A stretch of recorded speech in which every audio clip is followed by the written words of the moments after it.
Buenos días, les doy la bienvenida a todas a esta primera sesión inaugural del curso Ellas empuñan la cámara, las mujeres en el cine español.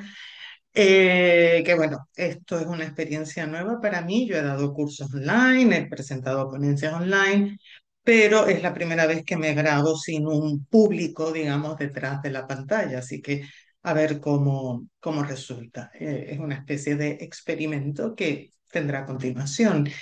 No hay, como diré en la presentación que voy a hacer de este curso, el vídeo que voy a hacer con la presentación, no hay ningún orden cronológico que deban seguir, pero por si acaso esta es la primera película que ven, parece un poco deprimente empezar con una película tan dura, Evelyn de Isabel de Ocampo de 2011, una película tan desesperanzadora, pero creo que es importante porque tuvo muy poca repercusión pese a la importancia del mensaje, o quizás debido a la importancia del mensaje, y porque creo que es un tema de gran actualidad, que siempre está de actualidad, o sea, lo estaba entonces y tristemente lo sigue estando ahora. Así que bueno, sin ya más preámbulo, voy a empezar con el análisis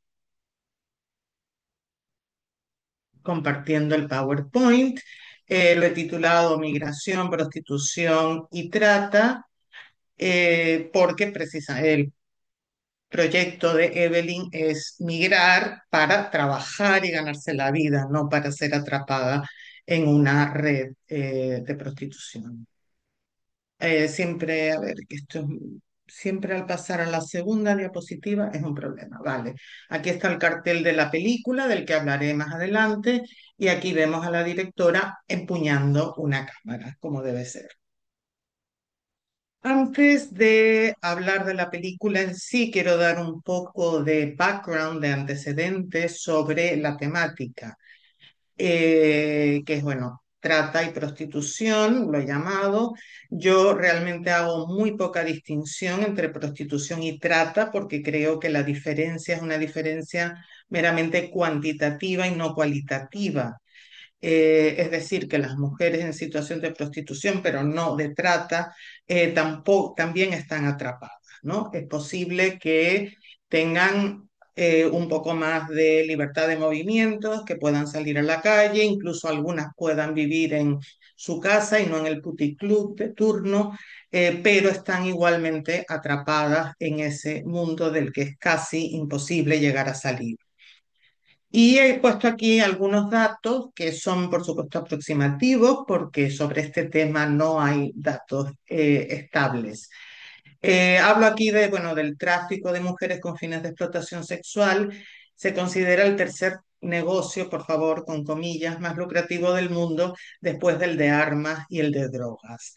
Y luego también que es muy lucrativo, no solo para los traficantes, sino para los proxenetas en general, estén o no involucrados en tráfico de mujeres.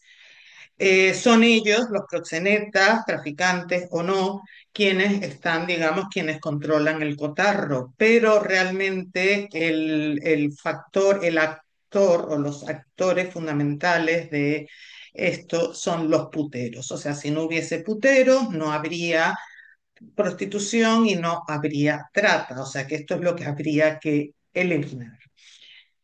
En el caso de España, el 40% de los hombres reconoce haber comprado sexo en algún momento de su vida. O sea, reconocen, por lo tanto, la cifra real debe de ser mucho mayor. Y es la cifra más alta de toda Europa, por cierto. Y la edad promedio, lo que está ocurriendo es que la edad promedio de puteros es cada vez más baja. Si antes predominaban los mayores de 40, ahora la franja de edad más numerosa es entre 20 y 40, lo cual puede parecer muy llamativo porque en un contexto en un contexto social en que se supone que las mujeres tenemos libertad sexual, muy constreñida por muchos aspectos, es decir, que no hay esa represión sexual que había, por ejemplo, en el franquismo, los hombres jóvenes no tendrían por qué tener dificultades para, entre comillas, ligar, para obtener sexo. Entonces, en parte es porque, bueno, el comprar sexo realmente no compromete a nada, es lo que algunas autoras llaman Mac sexo, Mac como McDonald's, o sea, fácil, cómodo y barato relativamente. Pero también porque los propios proxenetas lo han fomentado.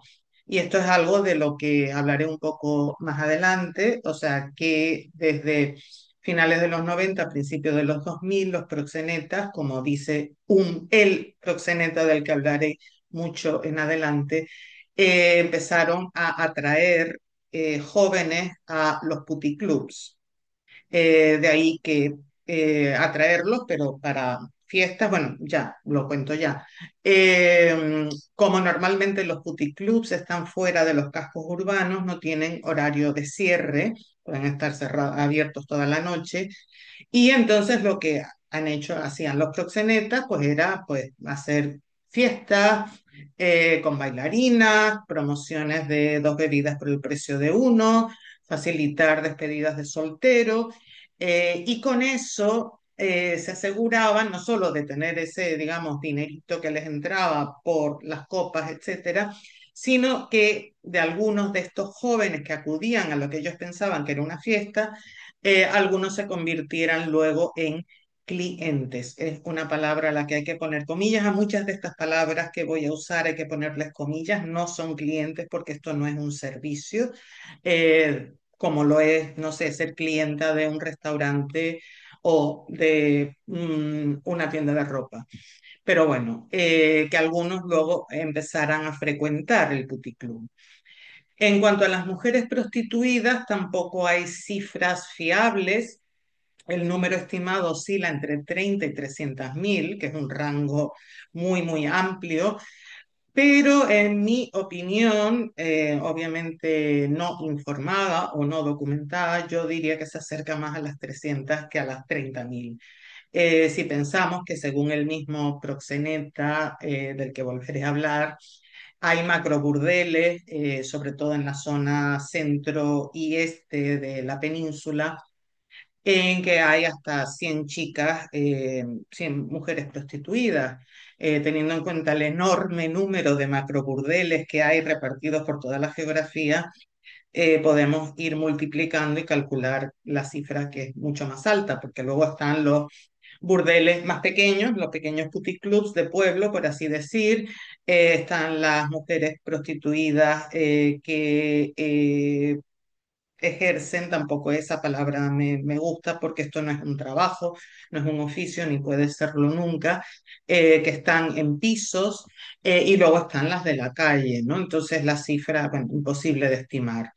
Se calcula que el 90% son extranjeras y que el 90% son víctimas de trata o coacción y solo el 10% ejerce, comillas, de manera voluntaria, comillas, porque aunque inicialmente alguna haya decidido por necesidades económicas sangrantes, puntuales, recurrir, ¿no? A, digamos, a ser mujer prostituida, luego es casi imposible salir una vez que estás dentro. Y luego también lo que está ocurriendo es que la edad promedio es cada vez más baja, como dice Rosa Cobo en su libro imprescindible, La prostitución en el corazón del capitalismo, que está luego al final en la bibliografía. Se está produciendo una pedofilización de la prostitución, o sea, muchísimas de ellas son menores. En cuanto al cine, bueno, la prostitución es omnipresente en el cine. Juana Gallego, en un libro también fundamental, Putas de Cine, de 2012, realizó un análisis de más de 200 películas de todo el mundo a lo largo de un siglo y no encontró ni una sola que presente la prostitución como un problema estructural.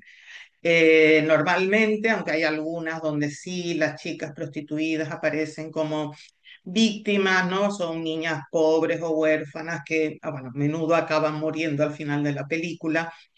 Por lo general, aparece como algo, aparece banalizada, normalizada, frivolizada, incluso glamorizada. y hay este mito de la puta feliz, que por supuesto es un mito, la puta feliz no existe, es un mito creado por los hombres para, digamos, no sentirse tan culpables de comprar cuerpos como si fueran una simple mercancía. Comprar y dañar cuerpos, ¿no? Si estas mujeres son felices, pues entonces ellos no están haciendo nada malo. En cuanto al cine español en concreto, en un estudio realizado por Pilar Aguilar en 1990 sobre el cine de esa década, encontró que en un tercio de las películas masculinas aparecían personajes femeninos dedicadas a la prostitución. O sea, esto es una cifra aberrante, ¿no? Porque si digamos que un extraterrestre quisiera hacerse una idea de cómo es la vida en la Tierra, concluiría que prácticamente la tercera parte de las mujeres somos mujeres prostituidas, lo cual está lejísimos de la realidad. Luego, en otro estudio también de la misma Pilar Aguilar, de sí, películas realizadas entre 2000 y 2006, encontró que en casi, de nuevo, la tercera parte de las películas masculinas aparecían hombres consumiendo prostitución. Esto sí, esta cifra sí se acerca más a ese 40% que les dije, pero aún así es una presencia escalofriante, ¿no? Y eso, aparte que estaba analizada y glamorizada. En cuanto a películas o a realizaciones filmográficas que denuncian, donde aparece la prostitución y la trata, pero desde una perspectiva de denuncia, realmente hay muy pocas. O sea, he encontrado pues estas que ni siquiera son todos largometrajes. En La puta vida de Beatriz Flores Silva de 2001, que es una coproducción con Uruguay. Luego, Evelyn, en medio he metido el corto de Isabel, también de Isabel de Ocampo, Miente, de 2008. Cortos, posiblemente haya muchos más, pero el mundo del corto, digamos que no lo puedo abarcar. No tengo modo, sobre todo desde que no vivo en Madrid, de estar al día de los cortos que se hacen y solo me llegan los que reciben premios o de las cineastas a las que investigo y estudio. Luego La puerta abierta de 2018 de Marina Cerezeski. Y luego voy a hablar un poco más de esta serie, Usa bordas margaridas. Es una serie gallega de Netflix que tuvo una primera temporada en 2018 dirigida por Miguel Conde y una segunda en 2020 dirigida por Alex Ampayo. Y bueno, en la primera temporada es una denuncia demoledora de todo el sistema prostitucional y que me parece realmente, aunque hay un pero, me parece fundamental, ¿no? Sobre todo teniendo en cuenta que está dirigida por un hombre, ¿no? Aquí se centra pues en un puticlub de un pueblo gallego y vemos pues realmente cómo es esa explotación. Aquí no hay trata propiamente, pero estas mujeres están igualmente atrapadas en su situación. Luego la segunda temporada sigue siendo abolicionista, incluso podríamos decir que lo es más porque muestra otros elementos del sistema prostitucional. Aparecen, por ejemplo, las agencias de modelos, que son lugares de captación de mujeres para la prostitución, y aquí incluso muchas españolas. Aparece la trata, aparece trata también de menores y luego aparecen snuff movies, o sea, filmaciones por las que se paga, que muestran violaciones en directo o incluso asesinatos, ¿no? Pero aparte de eso, realmente el guión es espantosamente malo, no es nada verosímil y luego, aunque hay esa, digamos, intención todavía de denuncia, hay una glamorización, una estetización, una espectacularización de la violencia sobre las mujeres, pero también sobre otras personas que son asesinadas y un componente gore bastante espantoso. Entonces, realmente no las recomiendo, pero la primera temporada sí. Y luego la última película es Las chicas de la estación de 2024 de Juana Macías, que se inspira en un suceso real que tuvo lugar en Mallorca, saltó a las noticias en 2019 y es que en un centro de menores tuteladas por el gobierno autonómico, había chicas que habían sido captadas por una red. chicas españolas en este caso, en el caso de la película que está ficcionalizada. Y esto lamentablemente es muy común. Como dicen luego los rótulos, no es el único caso. En muchas ocasiones, las chicas que están en estos centros, que por definición son menores, porque a los 18 años ya no tienen cabida en estos lugares de acogida, son captadas por redes y lo saben quienes se encargan de esos centros, lo saben las instituciones, pero prefieren mirar para otro lado. Por ejemplo, en esta película, pues se sabe, pero solo hay un educador, de hecho, en este caso es un hombre que se preocupa por las chicas, pero no puede hacer nada. Entonces también la recomiendo. En cuanto a documentales, hay algunos más, pero si se fijan en los nombres, prácticamente todos son de Mabel Lozano y uno de la misma Isabel de Ocampo. Mabel Lozano tiene los largometrajes Chicas Nuevas 24 Horas de 2015 y El Proxeneta de 2018, del que hablaré ahora. Luego la serie de Radiotelevisión Española Porno Explotación de 2021, donde nos muestra cómo, aunque aquí también aparecen un par de hombres, cómo la pornografía es algo así como el primer paso hacia la prostitución y a veces está íntimamente relacionada con la prostitución y también hay redes, o sea, las mujeres que están en el porno suelen estar también bajo coacción, aparte de toda la violencia que sufren. Y luego tiene dos cortos, Biografía del cadáver de una mujer de 2020 y Ava de 2022, ambos ganaron el premio El Goya a mejor corto documental en su momento. En cuanto a Serás hombre de Isabel de Ocampo, es una película que analiza, no habla solo de prostitución, analiza la construcción de la masculinidad. Y aquí uno de los, digamos, protagonistas es un proxeneta que resulta que es el mismo proxeneta protagonista de la película, que es también un libro, en la bibliografía está el libro de Abel Lozano, es el mismo proxeneta, o sea, es el único en toda España que ha dado la cara.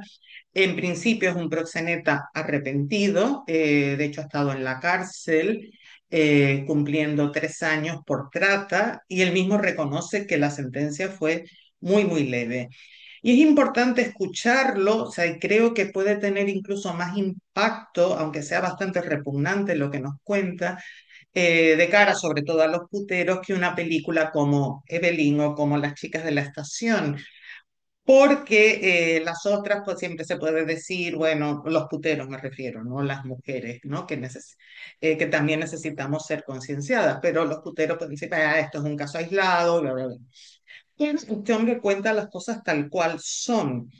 Es cierto que él a sí mismo no se acusa de haber violado, ni de haber matado, ni de haber pegado palizas, por motivos obvios, puesto que ya ha estado en la cárcel, pero tal como lo cuenta, efectivamente, las mujeres son brutalmente maltratadas. Él sí dice que se intenta evitar las palizas porque eso daña la mercancía, pero cuenta exactamente, o sea, por un lado, todo el beneficio que genera, por ejemplo, la trata, que empezaron un montón de hombres españoles en los años 90, hasta entonces la prostitución era más de, digamos, un pequeño negocio para los proxenetas.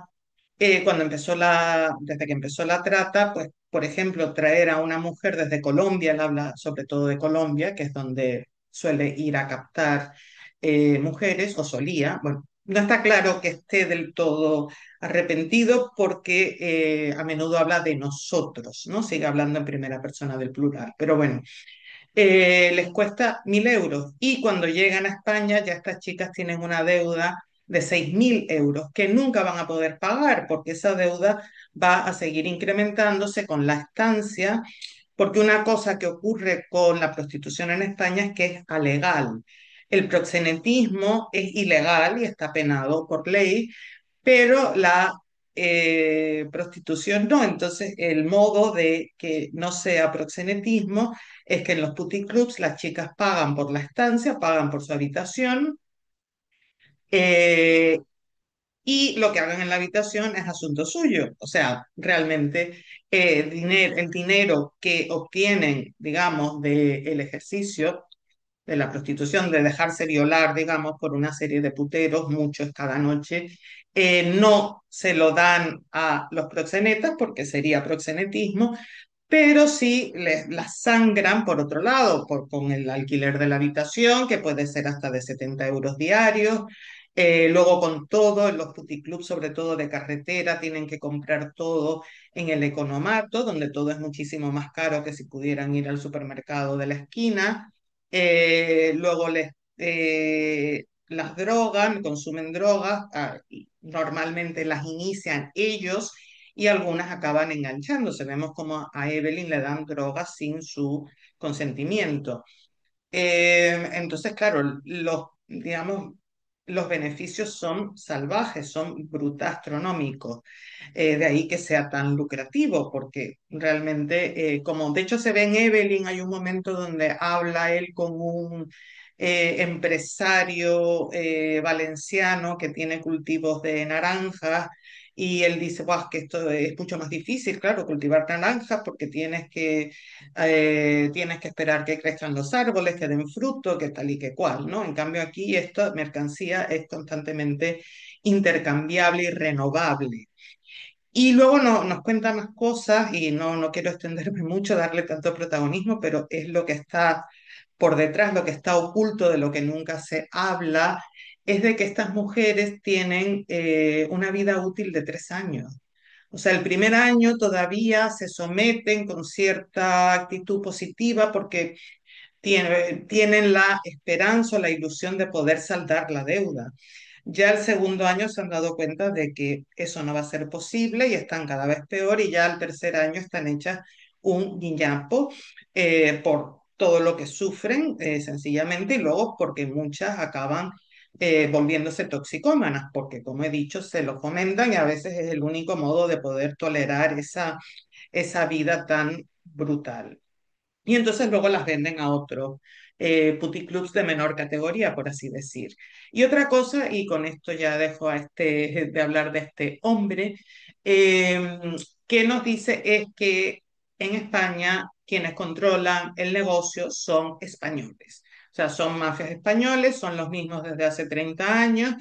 Y cuando de vez en cuando aparece, sí, una red de traficantes rumanos, vamos, de Europa del Este, ellos los dejan porque como no conocen el negocio tanto como lo conocen ellos, saben que no les irá bien y al final acabarán ellos comprándoles el negocio a bajo precio, etcétera, etcétera.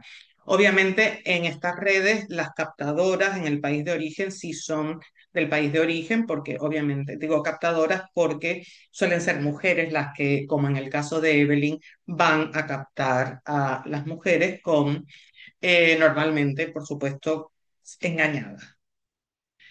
Entonces, bueno, recomiendo ese documental. Ahora ya voy a hablar un poco de Isabel de Ocampo.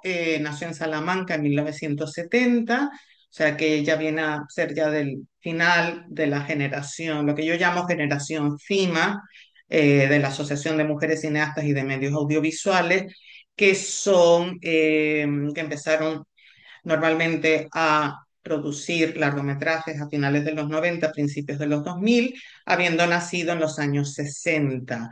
Y bueno, Isabel de Ocampo pues está un poco en esa misma década hacia el final.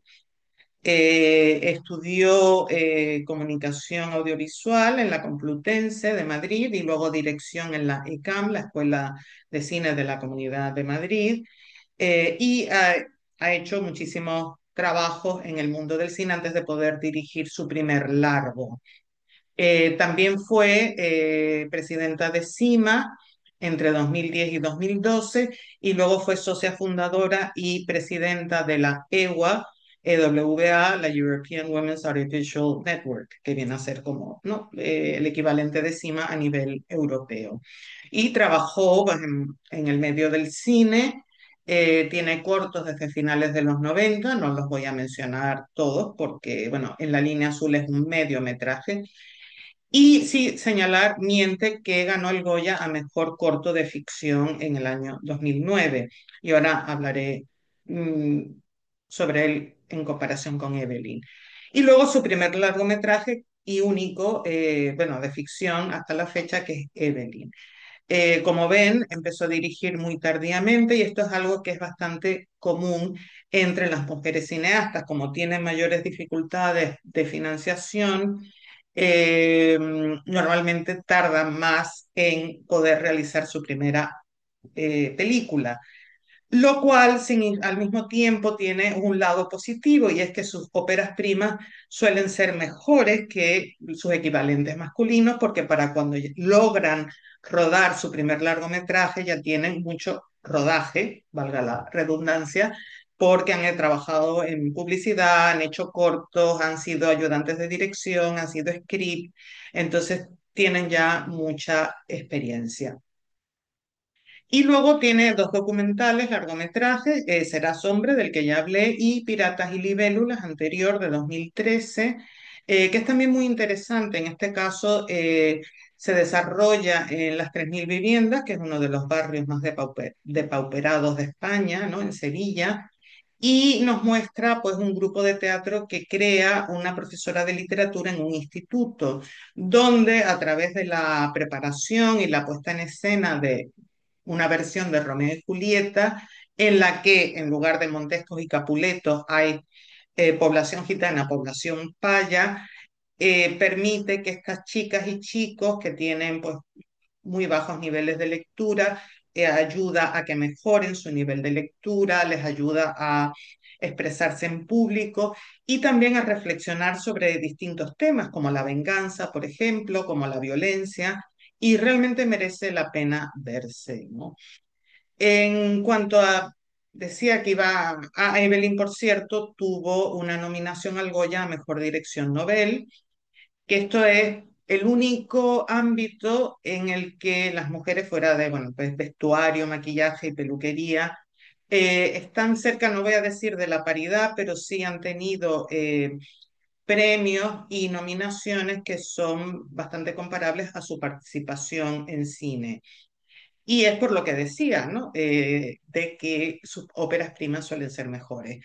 Y de hecho, este año se rompió la tendencia, ganó un hombre, pero los 7 años anteriores habían ganado el premio a Mejor Dirección Nobel 7 mujeres. O sea que realmente eso apoya lo que digo. En el caso de Isabel de Ocampo no lo ganó el director de esta película de animación de Tadeo Jones, pero bueno, es importante igualmente una nominación. En cuanto a, ella habla en un coloquio de versión española sobre bueno, las diferencias entre Miente y Evelyn. En Miente hay una pequeña esperanza al final, o sea, en este caso es una mujer búlgara, su proxeneta es búlgaro, y ella consigue salvar a su hermana que está todavía en Bulgaria. O sea, de hecho, precisamente lo que quiere este tipo es captar, traerse a la hermana. Y ella, la protagonista, consigue hacerle llegar una carta advirtiéndole de lo que va a pasar, ¿no? Y a raíz de esto, pues la familia llama a la policía. El proxeneta le da una paliza que la deja en el hospital toda envuelta en vendajes como una momia, pero de alguna manera, digamos, se ha liberado y ha salvado a la hermana, algo que no ocurre en Evelyn. Y lo que ella explica es que para Miente ella se documentó sobre todo a través de terceras personas, o sea, a través de periodistas, a través de expertos, mientras que en Evelyn se documentó también con mujeres supervivientes de la prostitución, en concreto de la asociación APRAM, que es, tengo que leerlo porque es muy largo, Asociación para la Prevención, Reinserción y Atención a la Mujer Prostituida. Y fueron ellas las que le dijeron que la película no podía tener un final feliz o positivo, por lo menos como Miente, no es feliz, pero es positivo, que tenía que acabar mal.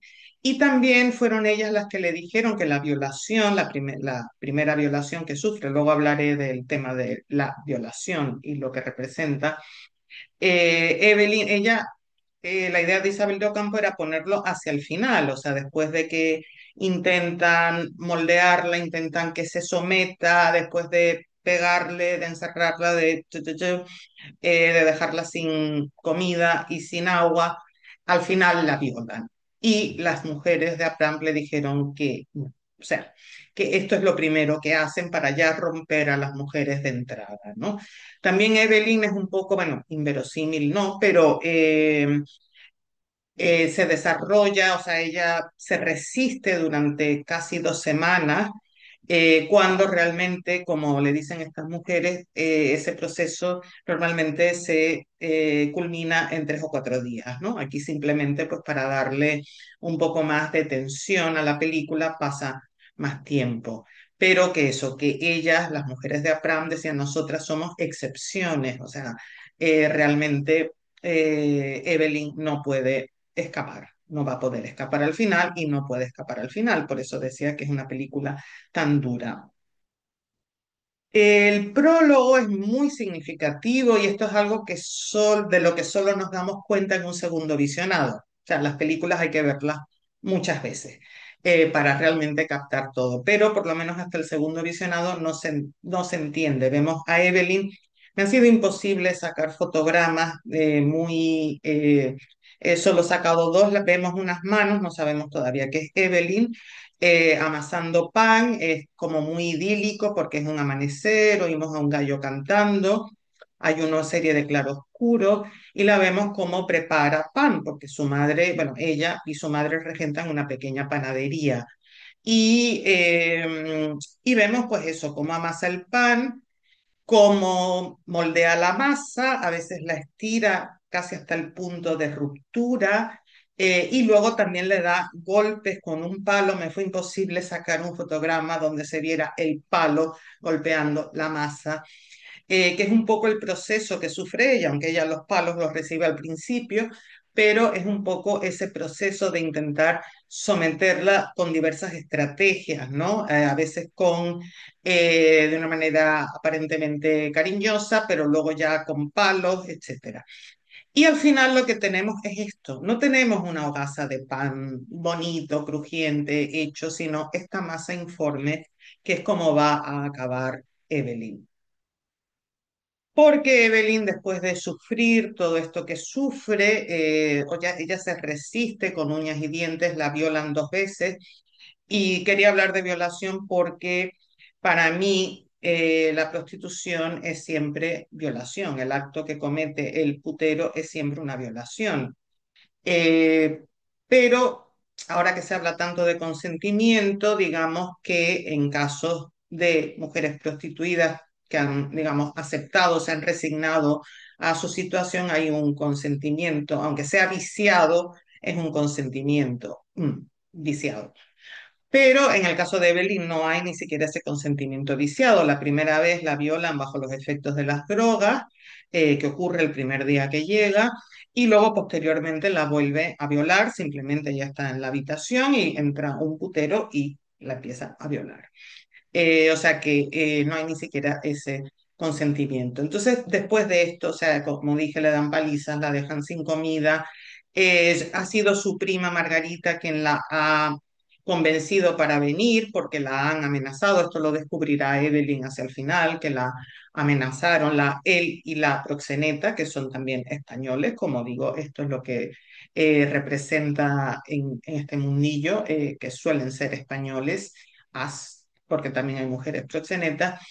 La amenazaron con vender a su niña. Ella dejó a su hija en Perú, y le dicen que si no consigue traer a Evelyn, pues venderán a su niña a Tailandia, ¿no? Y cuando Margarita dice esto, dice, pues, pero ¿y tú te lo creíste? Pues claro que tienes que creerlo de esta gentuza, que son capaces de cualquier cosa.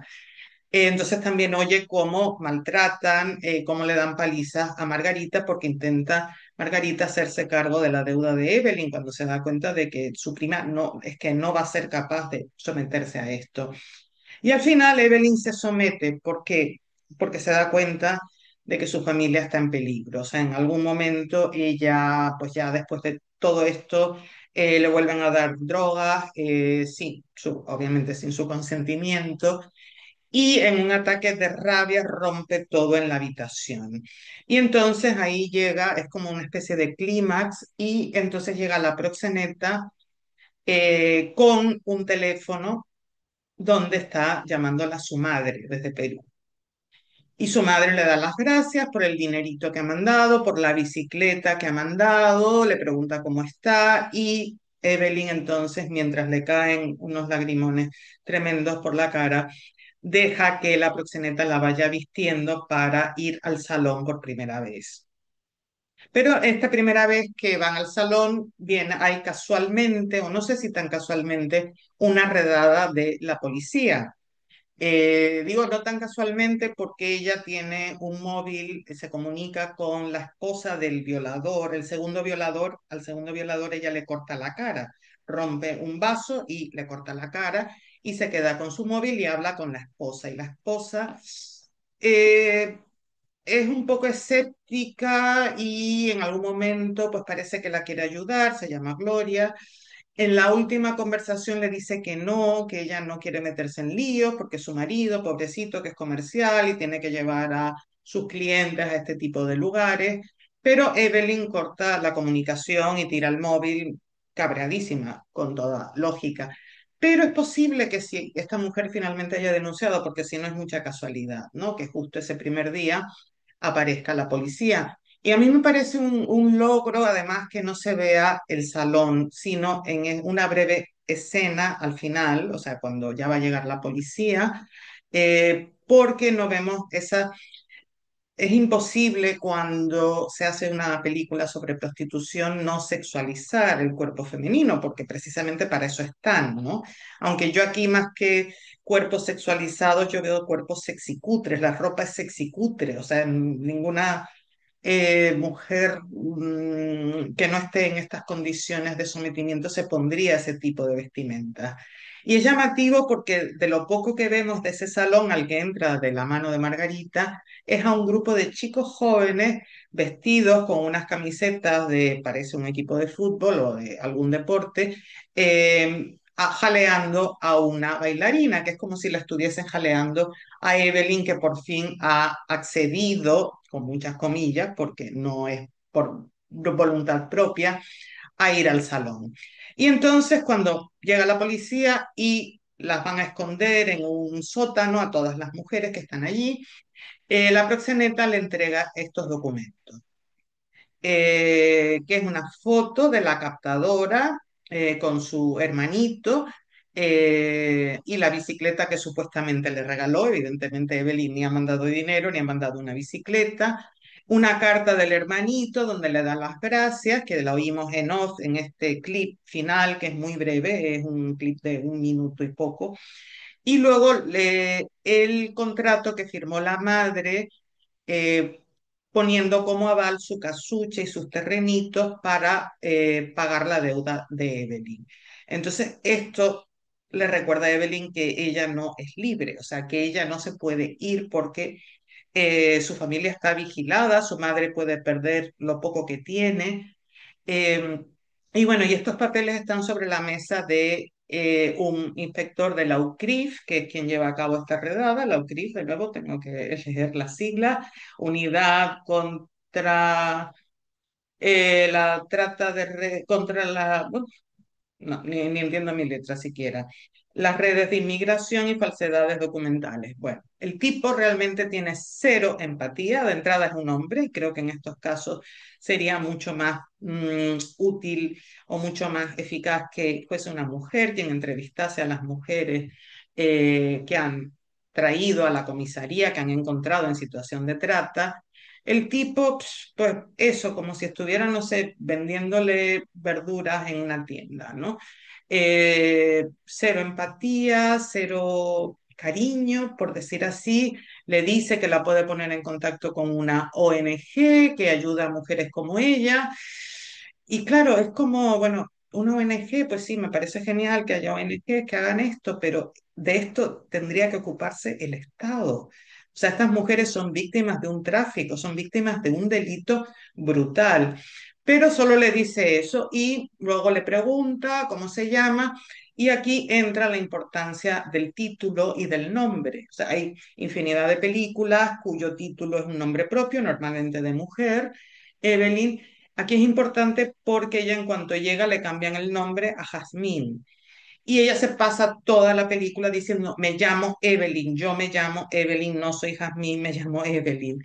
Y al final, cuando el tipo de la UCRIF le pregunta cómo se llama, ella dice que se llama Jasmine. Luego el tipo se va porque lo llaman, deja la puerta abierta y Evelyn se va.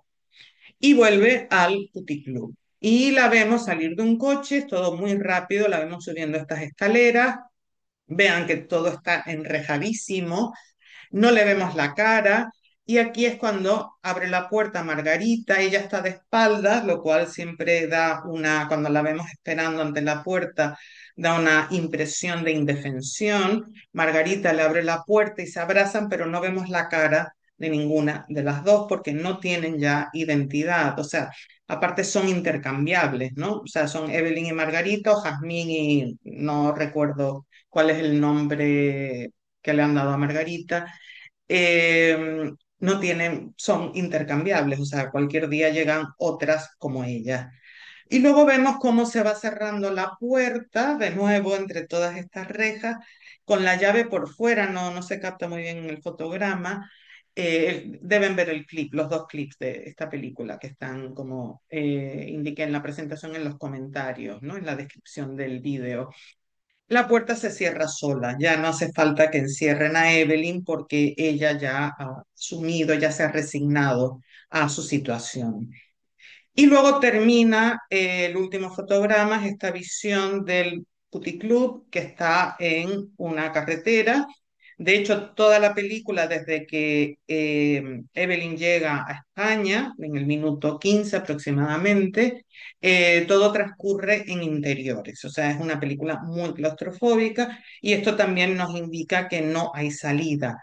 Las únicas tomas que vemos de exteriores es de la carretera que está, bueno, cerca de la frontera con Portugal. Esto lo sabemos, ella no lo sabe porque, bueno, le pregunta a la cocinera para poder indicarle a esta mujer, a Gloria, con la que habla por teléfono, dónde está recluida. Y que ven, o sea, es un edificio destartalado, pone hotel, y luego al final, bueno, este es el cartel este es el cartel, perdón, que no está iluminado, se ilumina justo en el último segundo del fotograma. El puticlub se llama Luxury, que nos indica de nuevo la Q3, ¿no? Luxury con U significa lujo en inglés, pero aquí está escrito con una O. Y luego hay una figura que según el ángulo desde el que esté tomado y según la iluminación aparece muchas veces, puede verse como una mujer con una gran pelambrera y las piernas abiertas, o a veces cuando se enfoca esa pelambrera parece casi un león, ¿no? Y esto nos muestra toda esa ferocidad que hay dentro del puticlub. Y bueno, es un final, o sea, absolutamente deprimente. Luego aquí he querido comparar un poco la situación, la vida de Evelyn allá en Perú y aquí en España. Esto lo he llamado, bueno, pasillos, esto no es propiamente un pasillo, pero es un caminito entre unos juncos cuando ella va a lavar al río. La película es muy oscura y no es muy nítida, por eso los fotogramas no se ven bien. Pero vemos que es todo muy verde, un verde natural. Luego vemos también que ya se sienta en la orilla del río, el agua es cristalina. Entonces es un mundo natural, es un mundo sí de mucha pobreza, pero hay algo, un mundo exterior, un mundo natural que luego ya no volvemos a ver. Y este es el pasillo del puticlub. O sea, este es un fotograma tal cual, yo no lo he torcido, aunque está borroso porque es muy rápido. Después de la primera violación, cuando Evelyn sale corriendo por ese pasillo que vemos numerosas veces y que como vemos es también verde, pero un verde sucio, ¿no? No es el verde ese natural del fotograma anterior, ¿no? Y hay aquí un eco casi de terror, o sea, a veces la película tiene elementos de terror, no tanto en cuanto a que haya elementos sobrenaturales, sino hay como guiños del género de terror porque realmente es terrorífico lo que está viviendo.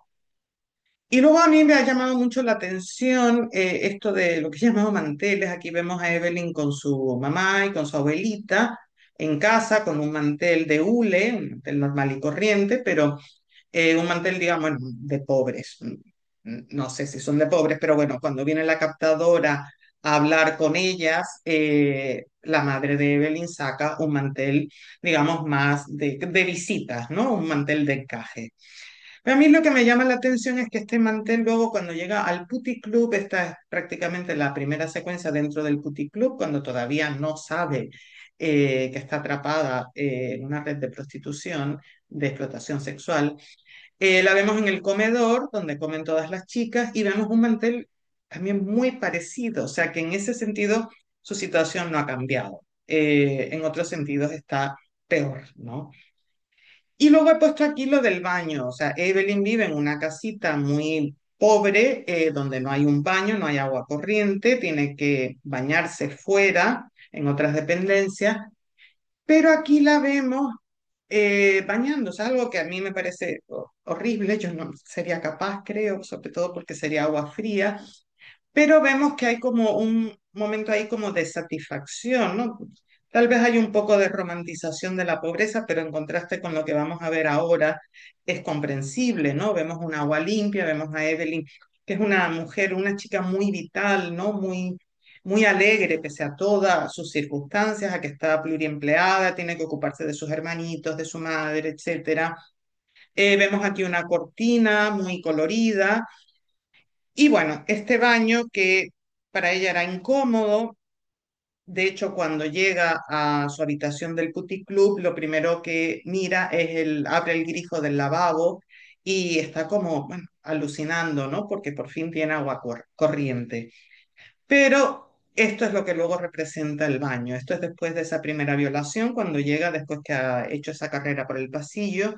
Y vemos aquí que vamos, es un picado en diagonal muy llamativo, porque la vemos a ella encogida, no le vemos la cara, vemos esta agua sucia, porque ella está sucia. Realmente por lo que ha pasado, ¿no? No porque ya, no por cuestiones morales, sino por lo que está sufriendo, ¿no? Y cómo ese encogimiento y luego esta especie de barrera, ¿no? Que la separa de todo lo que alguna vez quiso ser. Y luego he elegido lo que yo llamo leitmotivs, que suelen ser imágenes, o sí, normalmente imágenes que se repiten, que son recurrentes a lo largo de una película y que tienen un significado.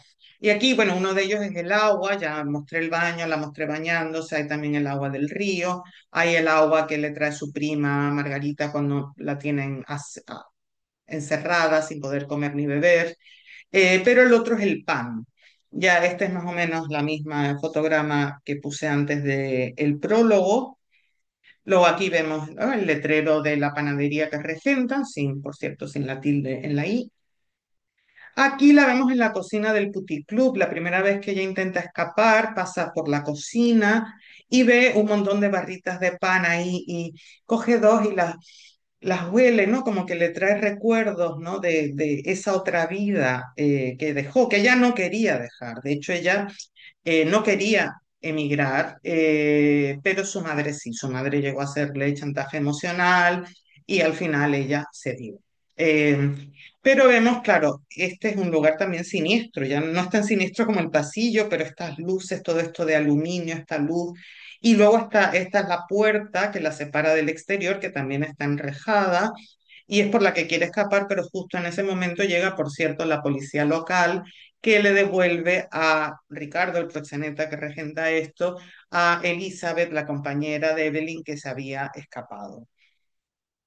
Luego las vemos comiendo, vemos aquí a Elizabeth, esa compañera que es nigeriana y que está, entre otras cosas, atrapada por ritos vudú. Esto es muy típico entre las mujeres traficadas de Nigeria, que una de las amenazas, aparte de la típica de pues, hacerle daño a su familia, es también mediante el vudú.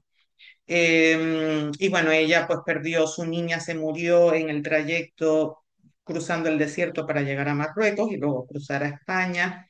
Y está, pues, Ida está muy bajo los efectos de drogas, en fin, y acaba suicidándose. ¿Eh? Y he mostrado esto porque este es el pequeño altar que tiene Elizabeth en su habitación, ¿no? Vemos aquí una estatuilla del Ogún, el dios Ogún, unas velas y un trozo de pan. Evelyn es creyente, ella tiene una estampita de la Virgen, por tanto, ella en condiciones normales jamás robaría, entre comillas, el pan de un altar religioso, pero tiene tanta hambre que lo hace y de hecho se persigna antes de cogerlo, ¿no? Porque me parece terrible, porque está de alguna manera profanando este altar, pero ella también ha sido profanada al ser violada reiteradamente. Profanada no lo digo en un sentido moral como se usaba, yo qué sé, en el siglo XIX, pero realmente su cuerpo, que es lo más suyo, que es lo más sagrado que tenemos las personas, nuestro cuerpo, su cuerpo ha sido vejado, ultrajado, ¿no? Y luego es también llamativo, quería también mostrar este reloj se lo da la captadora cuando la va a visitar en Perú y le dice que es un regalo de parte de Margarita. Y bueno, a ella pues le encanta este reloj, pero esto es parte de lo que explica también, no ya en este caso ella va engañada, pero lo que a menudo incita a las personas a migrar, que es lo que le cuentan, lo que les cuentan o los regalos que les traen las personas que ya han migrado, incluso cuando les va mal. No suelen, no siempre lo dicen. En el caso de Margarita es obvio que no va a contar que está atrapada en una red de prostitución y de tráfico, pero en otros casos, pues las personas no lo cuentan, pues a veces por vergüenza, a veces por sentimiento de culpa, porque toda la familia a lo mejor ha aportado para que puedan hacer el viaje y no les va bien, pero a veces también porque vuelven con la sensación de que les va todo muy bien y cargando regalos, ¿no? Y es un poco lo que representa este reloj, aunque en este caso no se lo ha mandado a Margarita, sino que es un modo de incitar a Evelyn mediante algo material. Y de hecho también la captadora le dice a su madre, sí, sí, que allí en España se gana muy bien, que ella estuvo trabajando y al volver le hizo a su madre una casa de 3 plantas. Claro, a la madre de Evelyn le hacen chiribitas los ojos. Luego está el vestido y el espejo, esta pared que está enfrente de las dos camas, porque comparte habitación con Elizabeth. Vemos muchas veces esto también es muy difícil hacer buenos fotogramas porque es todo muy oscuro. Este es el espejo y este es el vestido que le dejan para que se ponga, ¿m? Que no es un vestido, aquí no se ve, pero es un simple sujetador con una especie de bata de tul o algo similar, transparente, o sea, una cosa espantosa, o sea, algo quizás para andar por casa y levantarse de la cama, pero no para ir a un bar, que es lo que representaría el salón del puticlub. Y es realmente muy ominoso, con este color negro a mí me hace pensar en un cuervo, ¿no? En un grafo, y aquí la vemos ella mirando. Esta es otra toma porque aparece reiteradamente, donde se ve un poco más de cerca, pero es lo mismo, es otro fotograma, ¿eh? No lo he cortado y ampliado. Y luego como ella en este momento de rabia, cuando ya explota, rompe, rasga el vestido, lo desgarra con pura fuerza bruta, y bueno, casi no la vemos, es muy oscuro, es muy difícil distinguirlo, pero vemos cómo está ella detrás de esta tela rompiéndola, ¿no? Tapada, ya solo le vemos media cara y mal. Y luego rompe también el espejo, que queda parcheado así, queda tapiado, con lo cual ya no puede verse a sí misma. Y este es el primer paso en esa pérdida de identidad que irá hasta hacerse llamar Jazmín. Y luego, bueno, la película, a ver, esta película tuvo exactamente, no tengo la cifra exacta, sí, 2.451 espectadores en el cine cuando se estrenó. Yo fui una de ellas cuando aquello vivía en Madrid y la vi en Los Renoir, porque este tipo de películas no me interesan, deprimen. De hecho, la propia película de la que les hablaba, Las chicas de la estación del año pasado, tuvo solo 13.000 espectadores. Obviamente es mucho más que 2.500, 2.400, pero es realmente una cifra muy baja.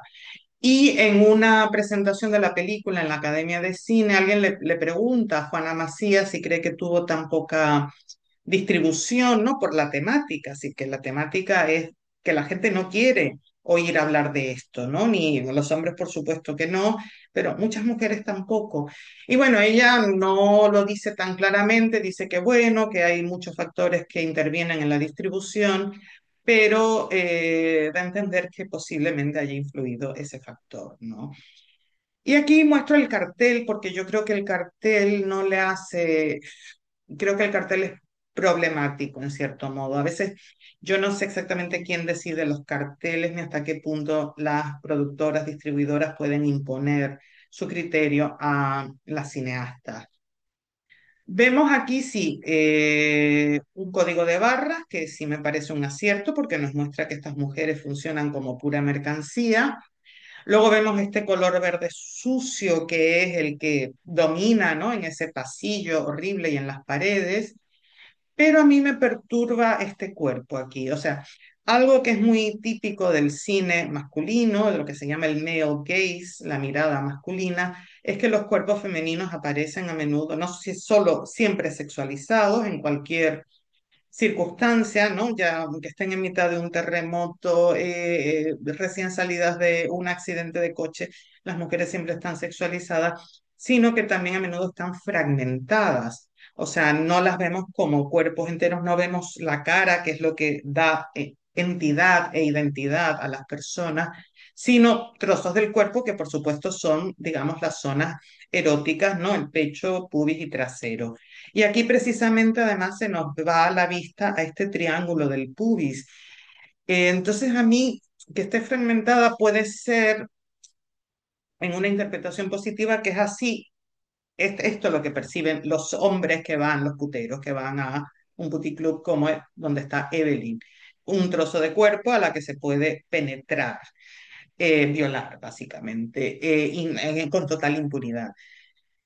Pero aún así me perturba, porque además esto tampoco es un fotograma de la película, no vemos a ninguna de las mujeres vestidas así en ningún momento, siempre están vestidas, no las vemos casi tampoco vestidas con ropa, digamos, del, entre comillas, oficio, lo que yo llamo ropa sexy cutre, porque ni siquiera es atractiva, ¿no? Ya dije antes, ninguna mujer, digamos, no sometida a una situación como esta se pondría ese tipo de ropa.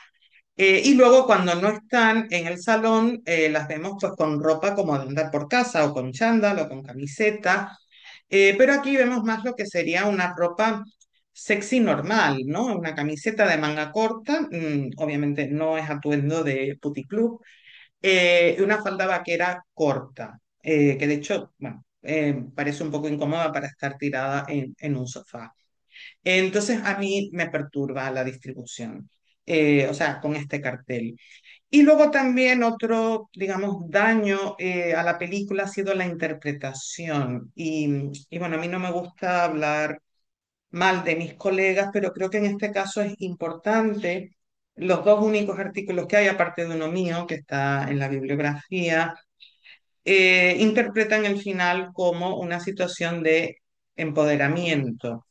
El primero, que está firmado por un hombre, interpreta el final como un empoderamiento de la protagonista, quien al asumir el nombre de Jazmín demostraría, cito, que concibe la identidad como una construcción y una performance. Además, ella encarna la posibilidad que tienen las inmigrantes de asumir una nueva identidad que les permita medrar o al menos sortear los problemas que se les presenten en el extranjero. Yo leo esto, empoderamiento, nueva identidad, y me digo si este hombre vio la misma película que yo. Y luego hay otro que está firmado por una mujer donde no ve empoderamiento, pero sí termina diciendo que el paso por la comisaría, cito, es el momento crucial en que Evelyn deja de ser Evelyn y es definitivamente Jazmín.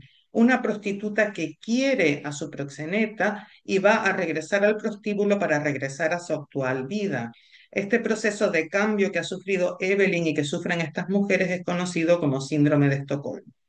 De nuevo, no hay nada en la película que nos permita sospechar un síndrome de Estocolmo. Es verdad que algunas mujeres sí lo desarrollan, sobre todo algunas que creen que tienen una relación especial con el proxeneta, pero en esta película no hay nada. O sea, la relación de ella con el proxeneta es siempre de total rechazo, de total asco, que lo quiere, o sea, no, o sea, al final claramente ella acepta la situación, ella asume esa identidad de Jazmín porque sabe que su familia está en peligro. ¿Y por qué menciono esto? O sea, quiero, como digo, señalar de esta manera a estas dos personas, porque creo que tiene mucho que ver con el imaginario colectivo. O sea, si el lugar donde estuviera encerrada Evelyn no fuera un puticlub, un prostíbulo, sino un taller de costura ilegal, que también los hay. De hecho, leí hace poco una noticia de un montón de hombres, porque también hay hombres que son víctimas de trata con fines de explotación laboral. Si ella estuviera, por ejemplo, eso, en un taller de costura, trabajando 15, 18 horas al día, encerrada, eh, nadie diría que es un empoderamiento que ella decida quedarse en ese taller de costura. Ni se pensaría teniendo un jefe tan violento, brutal, repugnante como es el proxeneta, que ella quiere, se ha enamorado, por así decir, de su jefe. Entonces creo que eso, que la prostitución se ha banalizado tanto, que incluso cuando se intenta analizar interfieren esos eh, prejuicios, esas distorsiones de la realidad, ¿no? Por eso lo señalo, porque creo que no es, digamos, responsabilidad solo de estas personas como individuos, sino de el imaginario que hay. Y con esto ya termino. He incluido una bibliografía con los textos que he mencionado, eh, libros como los de Pilar Aguilar y los dos análisis de Pilar Aguilar, el libro de Rosa Cobo, el libro de Juana Gallego, el libro de Pavel Lozano sobre el proxeneta. De hecho, no me gusta poner filmografía en YouTube porque puede quedarse o no quedarse, pero pueden verlo completo, por lo menos hace un par de meses todavía estaba. En YouTube si ponen el proxeneta paso corto mala leche. Pero bueno, no he puesto aquí el enlace. Y luego mi artículo, o sea, he puesto mi artículo donde digo más o menos lo que he dicho aquí, pero bueno, porque es lo que yo opino, no es tanto por darme pisto, digamos, que pongo a veces artículos míos cuando los hay. Y nada, con esto termino. Les agradezco que hayan llegado hasta aquí, se han llegado hasta aquí. Agradezco su atención y les agradeceré también que le den un like, que se suscriban al canal si no lo han hecho y también que me dejen comentarios porque lo que he hecho en falta con respecto a mis cursos en un curso como este de ahora es precisamente el coloquio, ¿no? Ya que no puedo debatir, pues me encantará recibir sus comentarios si están de acuerdo con lo que digo o incluso o sobre todo si no están de acuerdo. Así que nada, de nuevo, gracias y nos vemos en la próxima. Chao.